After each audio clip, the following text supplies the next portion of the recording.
Hey y'all, it's Robert, and today at the Sweet Impact, I'm going to be showing you how I made this Grinch cake. The first thing I need to do to start this cake is make the base. So this is a wooden cake board. I drilled a hole into it, and this is a threaded rod. You can get this from any hardware store, and I'm just going to make sure that I attach this really well, and this will make sure that the cake doesn't fall over. Okay, there we go. I'm going to start sorting all the cake layers, and then I'm going to add the simple syrup after.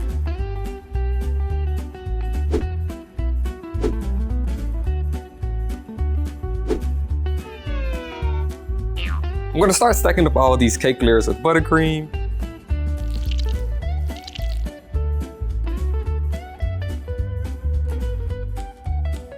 The cake is getting pretty tall right now, so I'm going to start adding in support to make sure it doesn't fall.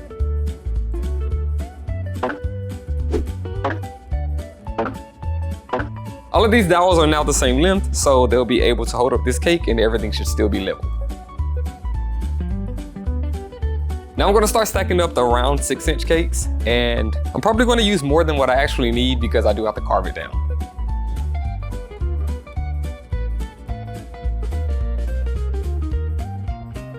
Okay, this cake is all stacked up now. This is all the cake layers that I should need. I do have to carve it so it won't look like this, but first I'm going to sit it in the freezer because it's going to make it a lot easier to carve. A few moments later. All right, the cake is now out the freezer, so I'm going to start carving this. I have a serrated knife to do this, and I'm going to try my best to get the general shape of the Grinch. That took some time, but the carving is now all done, and I'm going to start adding the crumb coat just because there are a lot of crumbs on this cake now after the carving.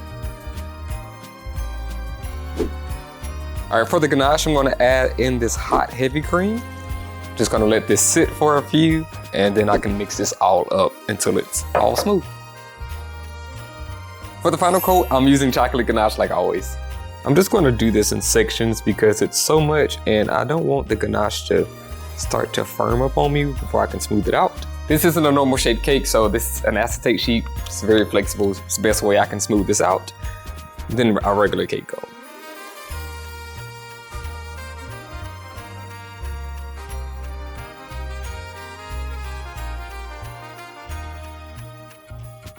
I'm about to start sculpting this cake, and I have my white modeling chocolate here. I'm going to start painting it later, so that's why I like to use white. And I'm going to cover the sides first, so I'm just going to roll out a little piece first and get the sides covered, then I'll do the rest.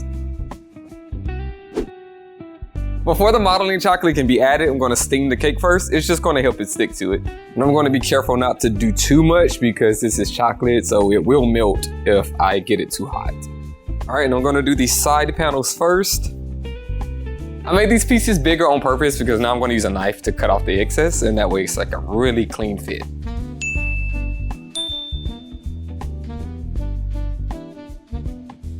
I'm going to do the front and the back in 2 pieces. It's just a lot easier to do it that way, especially because of how the head is shaped. And just going to take a knife and cut around this piece, and it should be okay.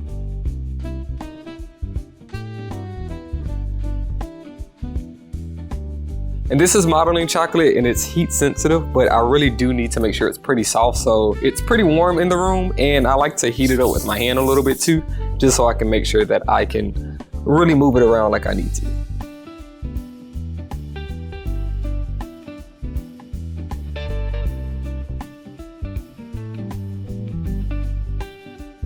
It's all smooth right now. I'm just going to take some modeling tools and do my best. I've actually never really been that good with making hair.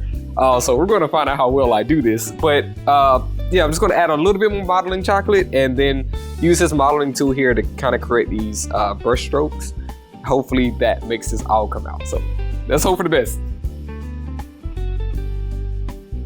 I'm going to start mixing the paint now, and because the Grinch is a lime green, I don't actually have that color, so I'm going to mix together yellow and blue to get the right shade that I need. This is Sugar, this is the one that I use. I like it the most.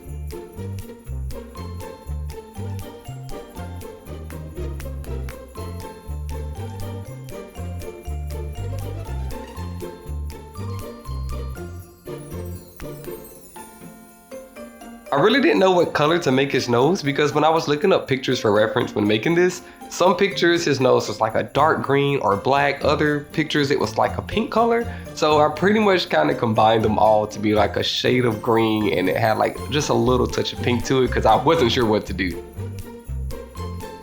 So I painted his face and his hair all green, but because it's only one color, I'm going to start using an airbrush machine. This is going to really help add in that depth and dimension, just because it's going to really separate those different colors and bring the shading and the shadows out.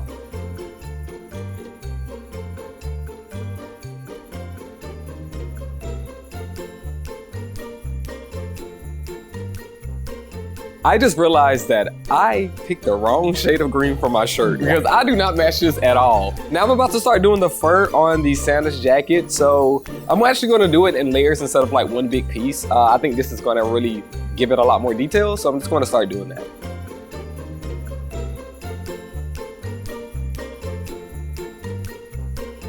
Everything on the cake is pretty much done, so the last thing I'm going to do is use this edible glaze to paint over his eyes because I want them to look glossy, and I think that's like the last thing to really make it pop.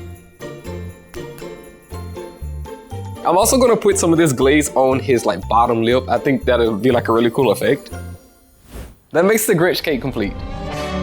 You're a mean one, Mr. Grinch. All right, so here we have the Grinch cake complete. I think this has to be one of the most detailed cakes that I've ever done. And it was actually my first time detailing with an airbrush. And I love that now, so I think I'm pretty sure I'm gonna start doing that all the time for all of my cakes. It just really add a lot of depth and dimension to it and made it a lot easier to do than actually just painting it. So I love that, and if you enjoyed this, make sure that you like the video, subscribe to the channel if you haven't. Until then, I'll see y'all in the next video.